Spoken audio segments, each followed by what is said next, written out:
Les thèmes du 22h ce soir, haro sur les joueurs de l'équipe de France. Ce soir, Roselyne Bachelot affirme que les joueurs ont terni l'image de la France. De son côté, Raymond Domenech tente de reprendre la main. Je ne cautionne pas l'attitude des joueurs. Avoir boycotté l'entraînement de la veille est une stupidité, une aberration. La phrase du sélectionneur des Bleus en dit long sur les relations de Raymond Domenech avec l'équipe de France. Et l'affaire prend ce soir une tournure politique et même philosophique, puisque certains s'interrogent et y voient une crise plus profonde de notre société. Le débat du 22h avec l'éditorialiste Jean-François Kahn, le blogueur Jean-François Kahn, et l'éditorialiste François Dorcival dans un instant. On parlera également ce soir du feuilleton Bettencourt qui continue. Madame Éric Woerth démissionne au moment où la femme la plus riche de France, Liliane Bettencourt, annonce le rapatriement de ses avoirs encore à l'étranger après les révélations sur de possibles évasions fiscales. Et le ministre du Travail affirme une nouvelle fois n'avoir rien à se reprocher.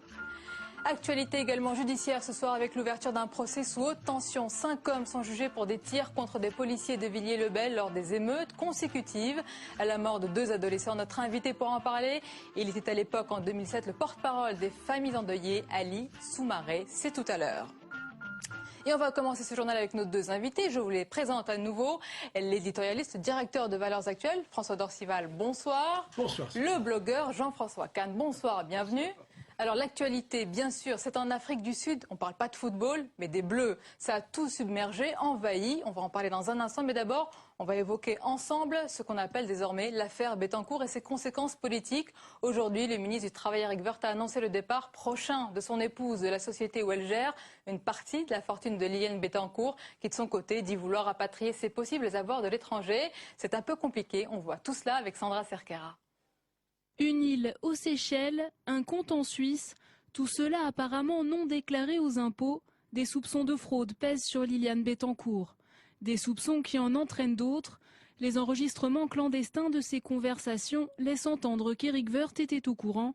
Sa femme gère depuis 2007 une partie du patrimoine Bettencourt au moment où Éric Woerth était ministre du Budget. L'affaire, depuis ce week-end, prend une tournure politique. Est-ce que j'ai une tête à couvrir de la fraude fiscale ? Tout cela est scandaleux, tout cela est choquant, tout cela est insultant pour moi. Une partie de la gauche s'empare de l'affaire. Ce matin, les socialistes demandent des réponses. N'y a-t-il pas, comme le bon sens pourtant le commande à tout un chacun, conflit d'intérêts entre la mission qui est celle de son épouse et le rôle qui était le sien comme ministre du Budget ? Un mélange des genres douteux dénoncé par Eva Joly. La députée européenne demande même la démission d'Éric Woerth. Dans ce flot de critiques, le ministre annonce en fin de journée la démission de sa femme. À droite, on trouve étrange la concordance des calendriers. Tout ça intervient à un moment où Éric Woerth est devant la scène, puisqu'il s'agit des retraites, la loi sur les retraites, et que donc il est de bon ton d'attaquer quelqu'un qui est devant la scène lorsqu'il a une lourde responsabilité. Ce soir, Liliane Bettencourt a voulu mettre fin à la polémique en annonçant la régularisation de ses biens qui seraient encore à l'étranger.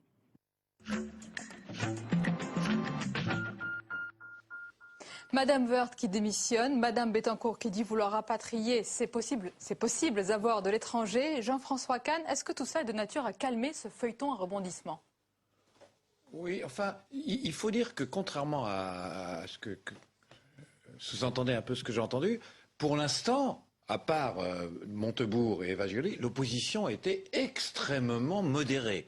D'abord, elle a attendu très longtemps. Alors, si vous imaginez, en Amérique, l'opposition, en Angleterre, ça serait en Italie, enfin, dans tous ces pays-là, d'abord la presse serait déchaînée et l'opposition en profiterait. Là, ça a été... Alors, je ne sais pas pourquoi, on peut s'interroger, mais l'opposition, pour l'instant, n'a pas du tout utilisé l'affaire. Alors, il n'est pas impossible que, du coup, elle le fasse avec retard. On va voir. Oui, l'opposition n'a pas beaucoup fait état de cette affaire, mais en réalité, il y a percussion entre une affaire qui va devenir judiciaire la semaine prochaine si l'audience est maintenue et le scandale politique. Et on sait en France qu'il faut toujours un scandale politique pour mettre une affaire judiciaire sur le devant de la scène. C'est exactement ce qui se passe grâce aux enregistrements illégaux, et c'est probablement cela l'explication de la retenue de l'opposition, des enregistrements illégaux et clandestins de conversations privées.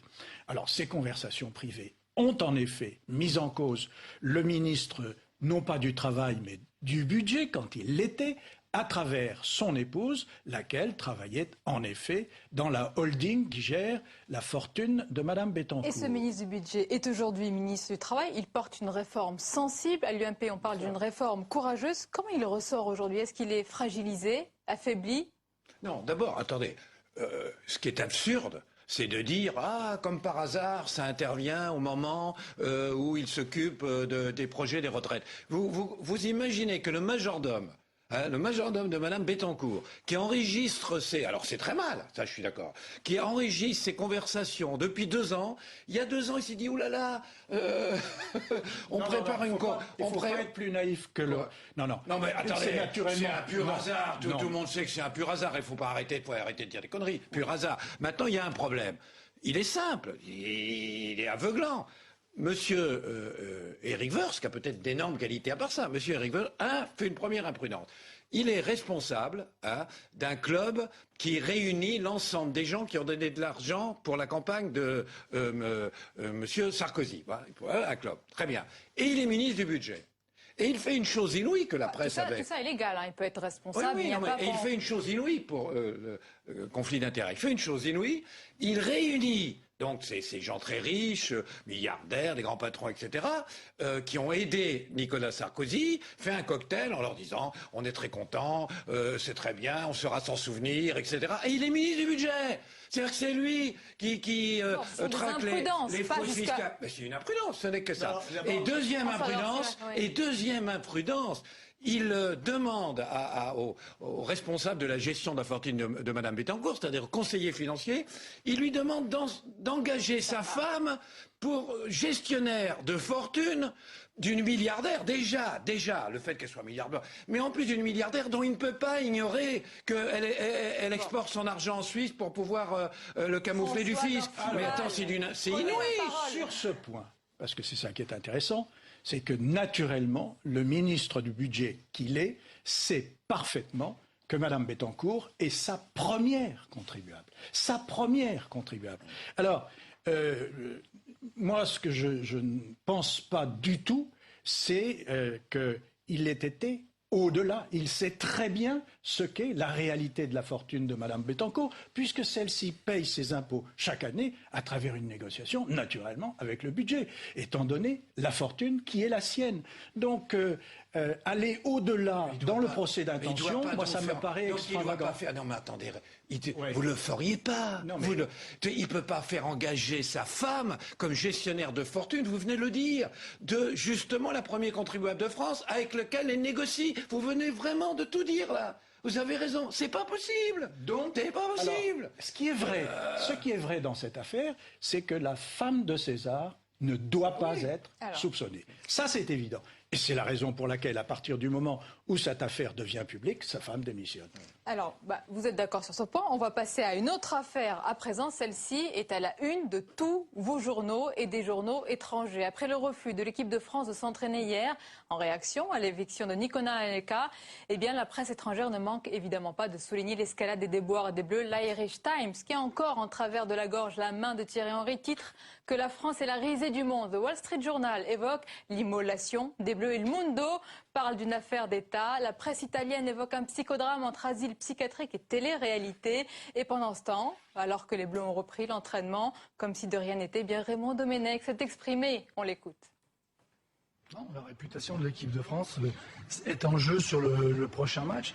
Et c'est le résultat du match qui va faire que sportivement, notre réputation sera entachée ou sera valorisée ou confirmée. À eux maintenant de montrer sur le terrain qu'ils se sont rendus compte quelque part de ce qu'ils avaient fait. Et ils s'en sont rendus compte petit à petit. Ils ont pris conscience de l'ampleur de ce qu'ils avaient fait et qu'ils savent que le seul moyen de rattraper le coup, c'est d'être performant sur le terrain et de montrer quelque chose et de jouer à fond l'infime chance minime qu'il y a encore de rêver. Alors qu'on écoutait un Raymond Domenech, je vais vous raconter ce qui se passait sur le plateau parce que François Dorcéval était mort de rire, Jean-François Kahn avait l'air accablé. Qu'est-ce que vous pensez de ce que vient de dire Raymond Domenech? Que c'est pathétique et franchement conforme à tout ce qui a été dit depuis des mois sur le sélectionneur de l'équipe de France. On ne peut pas oublier qu'hier après-midi, c'est le sélectionneur, c'est le chef de l'équipe qui vient lire devant les caméras du monde entier le petit papier que les joueurs dont il devrait être le patron ont rédigé pour démentir tout ce qu'il représente, et en particulier les injures qui ont été proférées contre lui.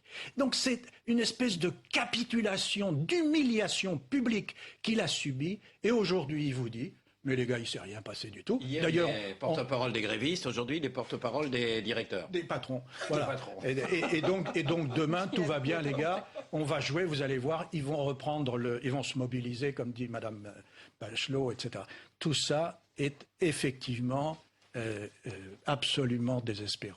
Vous savez, la question, parce que bon, on est tous d'accord sur le spectacle.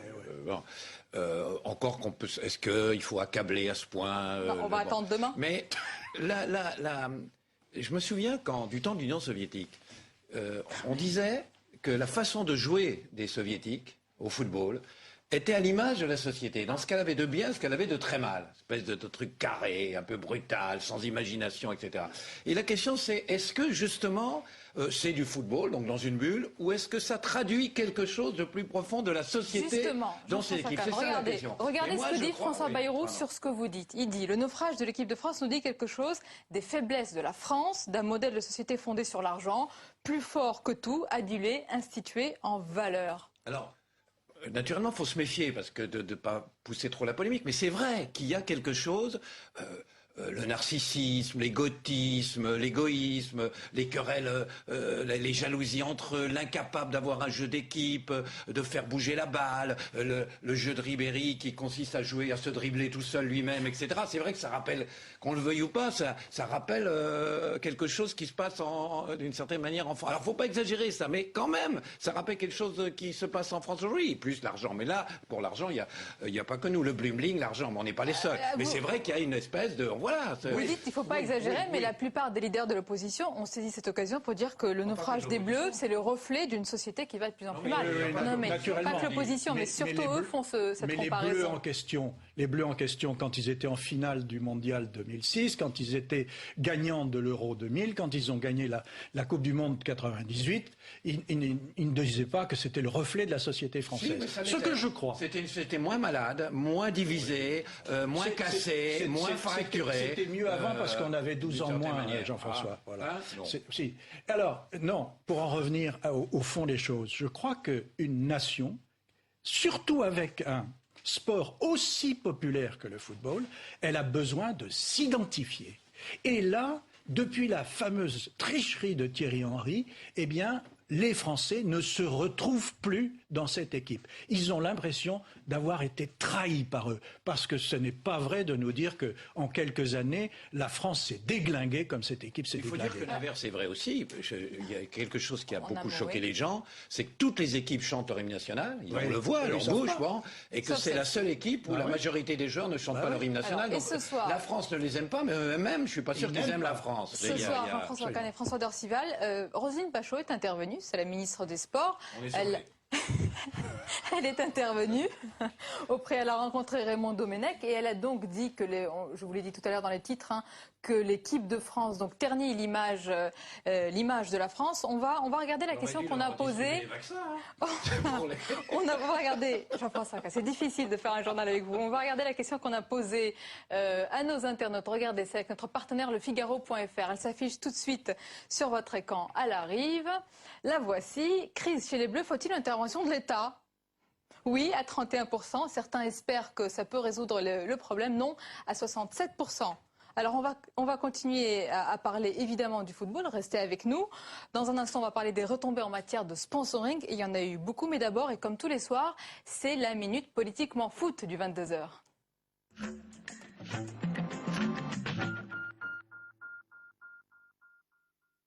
Je les supporte comme toujours, c'est-à-dire j'ai envie qu'il y ait du beau jeu, j'ai envie qu'ils marquent des buts, rien n'a changé de ce point de vue. Je peux juste douter sur le fait qu'ils en ont les moyens, mais peut-être que le sursaut sera là, puisqu'ils ont tous les talents pour le faire. Il manque un esprit, un jeu, et privilégier le beau jeu, l'envie de faire plaisir aux spectateurs et à tous les supporters, les fans, ceux qui regardent. S'il y a tout ça, il peut y avoir une surprise. Il faudra reconstruire, quel que soit le résultat de demain. S'il peut y avoir un petit rayon de soleil avec une victoire, et même une victoire large, je serai très heureux.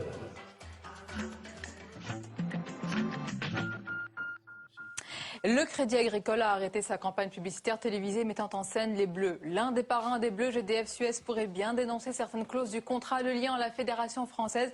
Rien ne va plus. Jean-Louis Gombaud, bonsoir. Bonsoir Sonia. Ça va continuer comme ça avec tous ces sponsors qui en vont l'un après l'autre? On les a vus tout à l'heure, j'étais tous inscrits derrière Monsieur Domenech, qui ne devait pas être tellement fier, puisqu'en fait, généralement, ils veulent associer leur image à celle de la victoire ou du héros. D'abord, le premier sponsor ou investisseur dans le foot, c'est évidemment TF1. Bon, pour lui, c'était quand même un problème assez important, parce que si les Bleus quittent le terrain demain, eux qui ont acheté pour 87 millions d'euros le droit de retransmettre 27 matchs, évidemment le nombre de téléspectateurs va diminuer et les contrats de pub aussi. Le deuxième gros sponsor, c'est Adidas.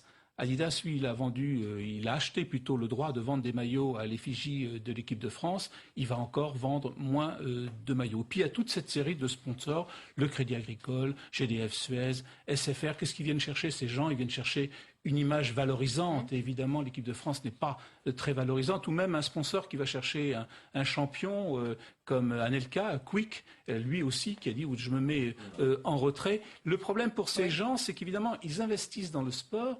Et le sport n'est pas une science, c'est un risque. Vous ne pouvez pas savoir par avance qui va gagner et qui va perdre. Vous investissez dans des champions qui ont la figure de héros, mais en fait ce sont des hommes faillibles. Et donc souvent il arrive ce genre de problème où il y a le revers de la médaille, l'équipe qui devait gagner perd et le héros n'en est pas un.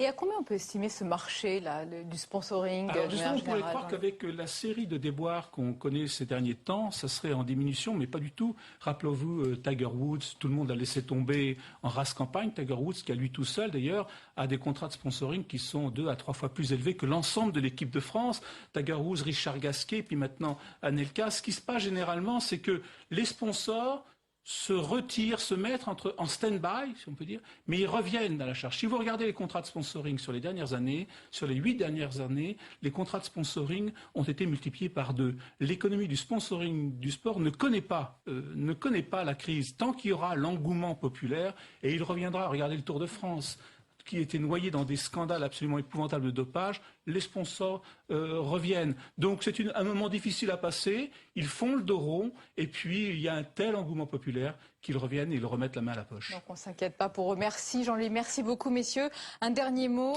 Jean-François Kahn, qu'est-ce qu'il y aura sur votre blog Tournez la page demain? Ça continue. Allez-y, c'est le dernier mot. Quand on dit sponsor, on a l'impression de personnes qui donnent de l'argent pour aider le sport. En échange de quoi on dit la société Intel a aidé le sport. Mais quand Anelka fait la publicité pour Quick avec le Big Mag, etc., c'est plus du sponsor. C'est-à-dire qu'ils sont payés pour faire de la pub. Et donc en plus de leur pognon et du salaire qu'ils gagnent, qui est faramineux, ils en touchent encore plus en devenant des présentateurs de pub. Comment voulez-vous qu'ils jouent encore au foot? Dernier moment. Et le droit à l'image qui sont en train de salir. Merci beaucoup messieurs. Est-ce que le foot sera la une de Valeurs Actuelles? Pas à la une, mais à l'intérieur. Bien à l'intérieur, bien traité. Et tourner la page, le blog, oui. Ça y est, on l'a fait. Je l'ai fait déjà. Très bien. Merci beaucoup, messieurs. On parle tout à fait d'autre chose. C'est la dernière page de ce journal. Elle est consacrée à l'actualité judiciaire. Nous allons parler dans un instant avec Alice Soumaré d'un procès sous haute tension qui s'est ouvert aujourd'hui, celui des tireurs présumés de Villiers-le-Bel. C'est tout de suite après le tour de l'info en images avec Pierre Bonne-Joseph.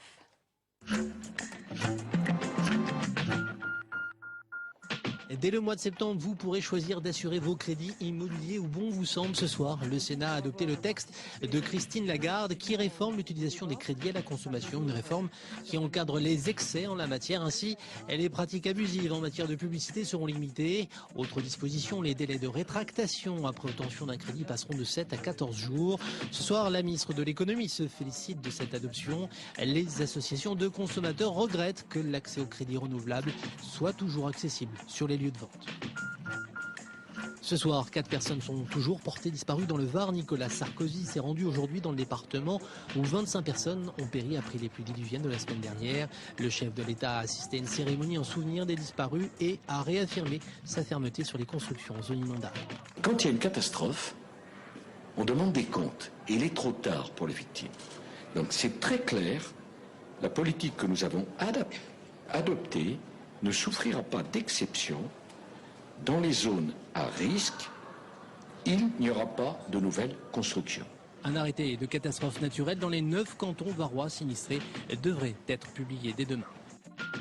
Finalement, ce sera sans eux. Force ouvrière l'a annoncé aujourd'hui. Le syndicat de Jean-Claude Mailly ne se joindra pas au cortège de la CFDT et de la CGT jeudi prochain. Le 24 juin, une journée test dans la rue de la mobilisation contre la réforme des retraites voulue par le gouvernement. Le gouvernement qui a précisé son texte ce week-end et qui propose notamment d'améliorer les dispositifs concernant la pénibilité et les mesures d'accompagnement des seniors. Ouverture sous haute tension. Aujourd'hui à la cour d'assises de Pontoise a débuté le procès des 5 jeunes soupçonnés d'avoir tiré à balles réelles sur les policiers en novembre 2007 lors des émeutes à Villiers-le-Bel. Des émeutes qui avaient été provoquées par la mort accidentelle de 2 jeunes lors d'une course-poursuite avec la police nationale. Les prévenus risquent la prison à perpétuité. D'importantes forces de l'ordre ont été réquisitionnées pour éviter tout débordement.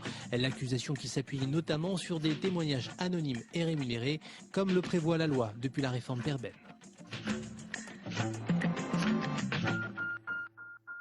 Et on parle de l'actualité judiciaire du jour avec le socialiste Alice Soumaré. Bonsoir. Bonsoir. Bienvenue à vous.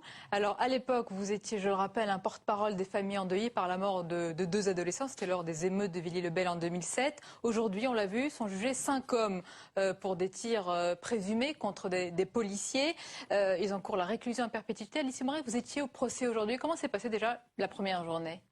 Il y avait un peu, j'allais dire, il y a eu de la tension. De la tension d'abord parce que les conditions d'accueil, si je puis dire ça comme ça, n'étaient pas complètement On a parlé d'une salle très petite. réunies, d'une salle très petite, d'autant que la semaine d'avant, il y avait le procès du Concorde.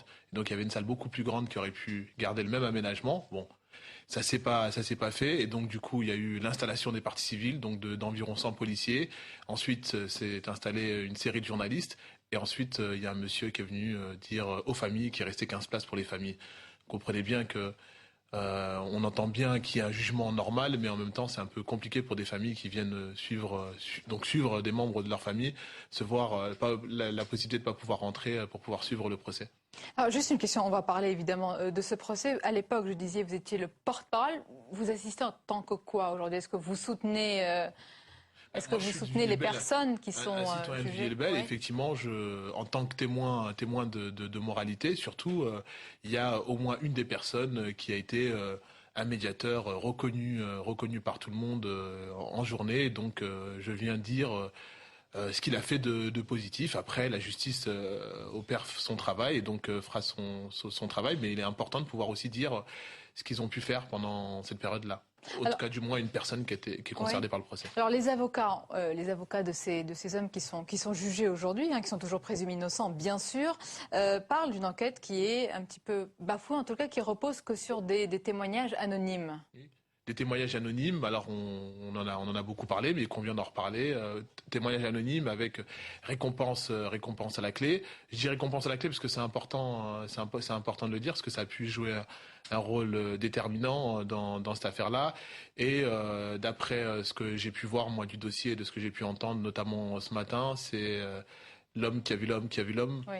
Donc, mais des armes à feu ont quand même été trouvées. On sait qu'un policier a perdu un œil. C'est aussi... Moi, je fais bien un distinguo. Oui. Il y a effectivement des policiers blessés et il convient de juger ceux qui sont coupables. Là, je parle de 5 prévenus qui sont là, qui doivent être jugés, puisque effectivement, on considère qu'ils ont une responsabilité dans tout ça, mais qui doivent être jugés sereinement et sur des bases de justice. Et donc, la justice, c'est des éléments qui sont fiables, des éléments de preuve. Enfin, jusqu'à preuve du contraire.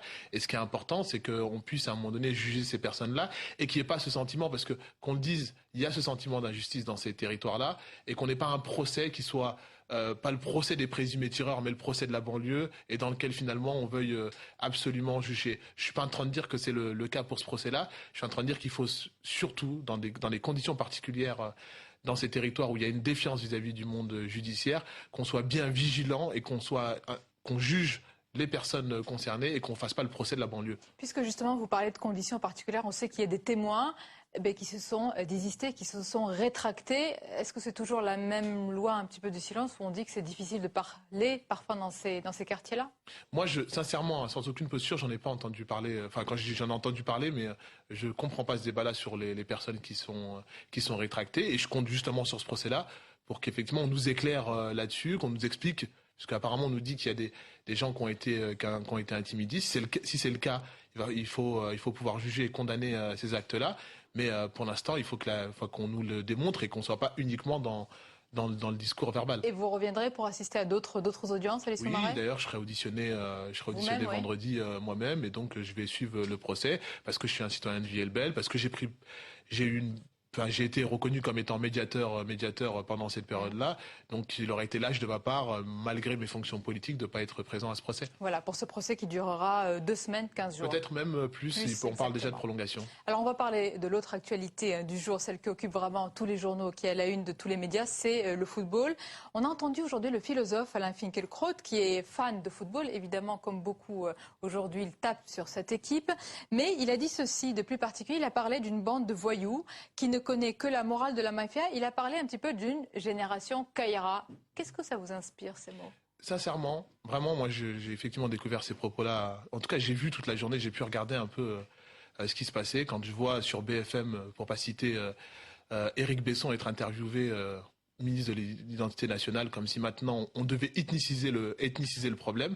Donc on est passé d'un problème sportif qu'il faut régler, il y a une fédération de football, à un problème ethnique. Donc en gros, c'est ce que j'ai déjà dénoncé sur ce plateau télé-là. Quand il y a des problèmes en France, on va ethniciser les problèmes et on va considérer que maintenant, c'est un problème, disons-le très clairement, de Noirs et d'Arabes de banlieue. Et ça, moi, je l'ai toujours dénoncé, je continue de le dénoncer. Alors maintenant, il y a des philosophes qui sont commentateurs de football, il y a des politiques maintenant qui voudraient faire la feuille de match. Donc je crois que plus personne n'est à sa place. Et là, je suis vraiment, vraiment, vraiment inquiet. D'autant que quand la France 98, elle gagne, là, on dit qu'effectivement, c'est le rassemblement, c'est le modèle républicain français. Quand il y a des problèmes d'ordre sportif, et ben là, c'est de la faute, disons-le très clairement, des Noirs et des Arabes qui sont en banlieue. Donc on voudrait ethniciser ou mettre des raisons religieuses au problème de l'équipe de France ou au problème de compétences. Il y a des joueurs qui ont été sélectionnés, qui sont bons ou qui sont pas bons. Et effectivement, moi j'ai constaté qu'ils n'étaient pas si bons que ça. Mais de là à maintenant considérer qu'on doit glisser du débat sur les compétences de l'équipe de France à un problème ethnique, c'est vraiment dangereux et moi ça me fait peur. Et je n'ai rien inventé, le débat sur l'identité nationale. Maintenant, aujourd'hui, ce débat-là, on est en train de glisser dans un débat qui est dangereux pour le modèle français. Merci beaucoup Alice Soumaré d'avoir été l'invitée du 22h. On va finir sur une note de gaieté, on va finir en musique puisque ce soir c'est la fête de la musique. Regardez, on a tourné ces images cet après-midi, c'était dans les jardins du Luxembourg. On écoute et on regarde.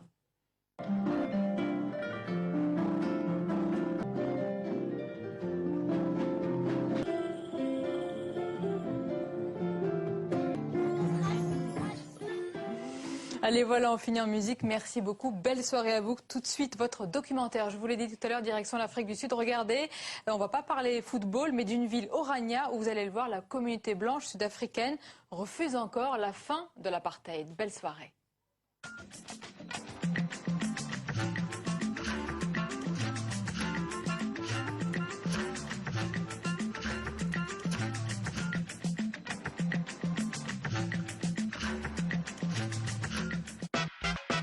Publicsénat.fr devient le portail de l'information politique.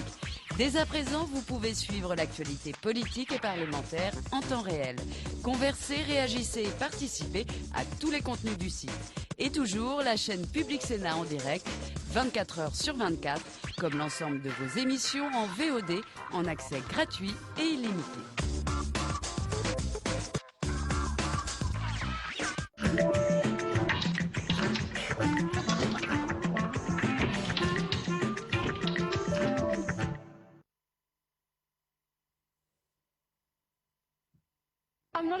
Je ne suis pas raciste, mais je ne pense pas qu'il devrait y avoir une nation arc-en-ciel. Je pense que tout le monde devrait vivre comme ici à Orania, où il n'y a que des blancs. Je crois que c'est comme ça que ça devrait être. Mais tout le monde est différent. Je ne sais pas trop quoi dire, mais je ne suis pas raciste.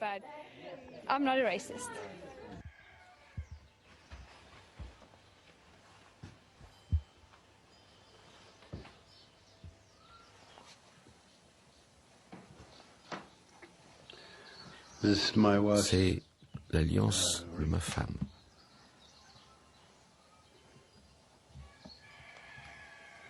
Le professeur Karl Bossoff est un des 8 pasteurs d'Orania. Depuis 18 ans, il prêche chaque dimanche dans sa ville. Orania, c'est l'œuvre de sa vie.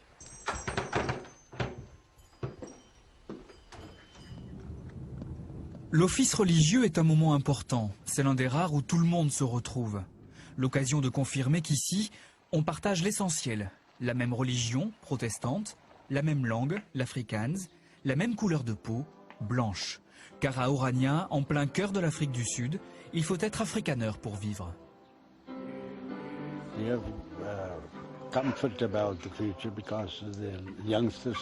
Moi, je suis à l'aise avec le futur, parce que les plus jeunes suivent le même chemin. Une génération suit la précédente. C'est la continuité. On a besoin de ça, spécialement en Afrique du Sud, où notre histoire est courte. Mon arrière-grand-père est venu en 1741, ça fait pas loin de 300 ans. Donc, il y a toujours une tradition à construire. Geliefdes in die Here Jesus, genade vir u en vrede van God, ons Vader, van Jesus Christus, ons Here, en deur die gemeenskap en werking van die Heilige Gees. Amen.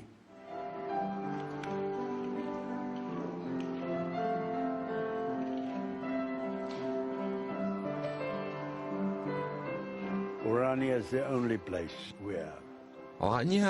le seul endroit que nous avons, le seul endroit où nous pouvons établir une communauté afrikaner, pour faire nos propres choses, monter nos propres institutions et aller vers l'autodétermination.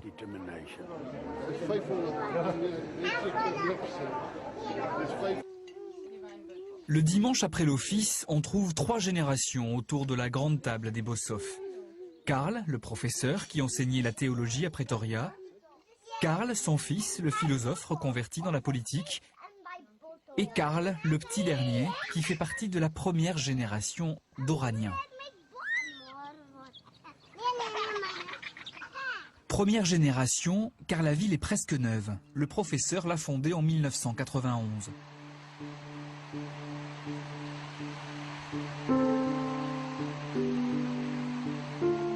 Aujourd'hui, Orania ressemble à un village résidentiel. Pas de fils barbelés, de checkpoint ou d'hommes en armes. Le village est ouvert et accueillant aux voyageurs, quelle que soit la couleur de leur peau, pourvu qu'ils soient de passage.